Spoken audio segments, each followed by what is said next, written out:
Hello, and welcome to another episode of Now Who Would Have Thought? The success of the Apollo 11 mission was the product of the failures of many men, the trial and error of generations, and the genius of one man that our astronauts never knew. When Bob Goddard was 17, he wrote in his notebook that man would travel among the stars.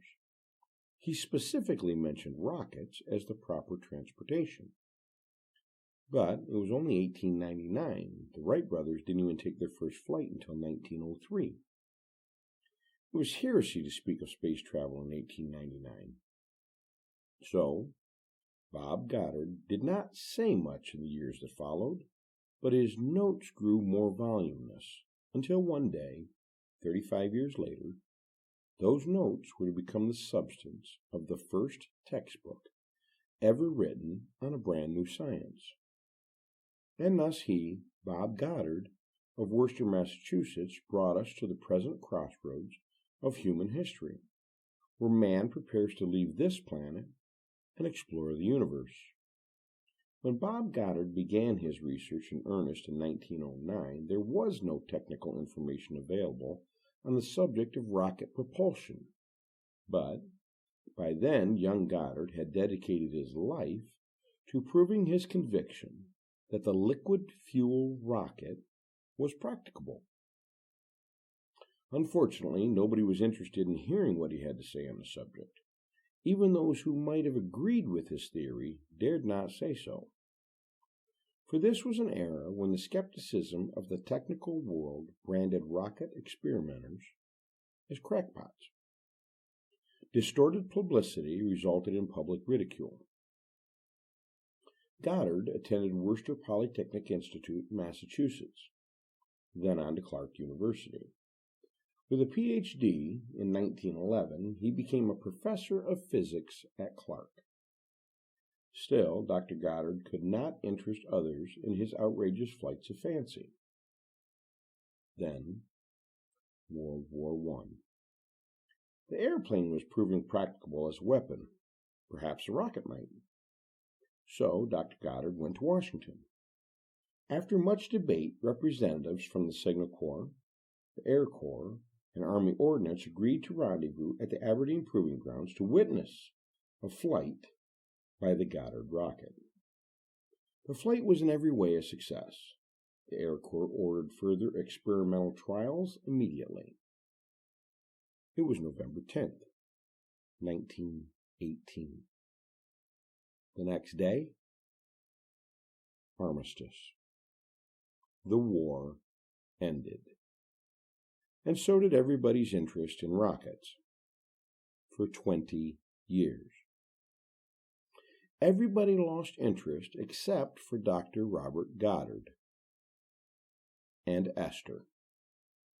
Esther had been his secretary at Clark University. Later, she became the official photographer for his experiments. In 1924, they married. And during the years of deepest disappointment, when few noticed his work, and when those who did merely smiled, Esther and Robert Goddard, leaning on one another, managed to plod relentlessly towards their goal. July 1929. The Goddards were satisfied that they had solved important valve and fuel pump problems. They prepared to launch a much larger rocket than ever before. 11.5 feet long, 26 inches across. They would launch it from the farm of a relative outside Auburn, Massachusetts. Aboard this rocket was 14 pounds of gasoline and 11 pounds of liquid oxygen. On July 17th, from this farm field, with a mighty roar, the Goddard rocket took off for the heavens.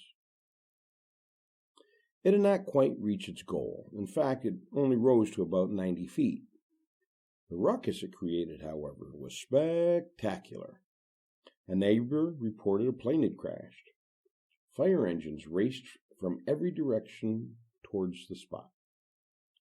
Reporters hastened to the scene. Goddard was arrested for disturbing the peace, and the newspapers laughed uproariously at the mad scientist's effort to shoot a hole in the moon. And the state fire marshal ruled that Goddard must never again fire a rocket in the Commonwealth of Massachusetts. It is strange how important this big noise proved to be. For while the editorial scoffed at the scientist and his wife, a man was reading those newspapers who knew what it was like to be laughed at, unjustly. 2 years before, some had scoffed at him, too. He had flown the ocean anyway. And Colonel Charles Lindbergh, as he read of the incident, became intensely interested. Colonel Lindbergh arranged a visit with Dr. Goddard, studied the wreckage of the ill-fated Auburn adventure, and telephoned a friend. That friend was Daniel Guggenheim. Mr. Guggenheim and his son, Harry, agreed to finance further experiments. And Dr. Goddard, 47 now, stretched his 17-hour workday to 20 hours. There was so much to do, so little time. Nobody but his wife knew about the tuberculosis. In the years that followed, until the day that he died in 1941, Dr. Robert H. Goddard accumulated in his own name 70 patents in a field so new and, at the same time, so complex that none exceeds it for difficulty. Dr. Robert H. Goddard and his wife pushed painstakingly forward. While most of the world was shaking its head over the very idea, a rocket that was virtually identical to the V-2 pushed the first Eisenhower moon into outer space. You see, in 1919, when he had successfully demonstrated his rocket for the Air Corps and Army Ordnance and the Signal Corps out at Aberdeen, all the facts and specifications were duly and officially noted by the Smithsonian Institute. The original Goddard rocket is there today in the National Air and Space Museum on the grounds of the Smithsonian. And, as is the custom with such scientific developments, the details are made available in pamphlet form through the government printing office. Now listen carefully, please. There could be an important moral buried here somewhere which might otherwise escape notice. The rocket age was launched by the Germans. With their V-1 and monstrous V-2, they pierced space for the first time, and this development, but for a few months' delay, might have obliterated England and changed the course of the war.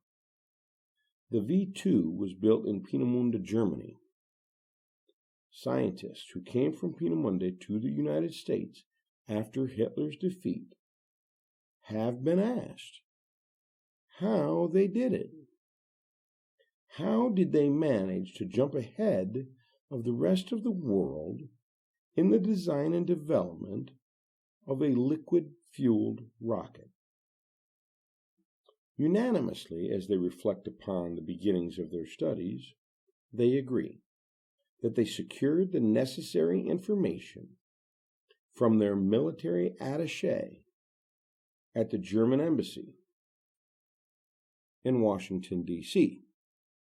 You see, the German embassy had purchased all of the details in 3 pamphlets from the Smithsonian Institute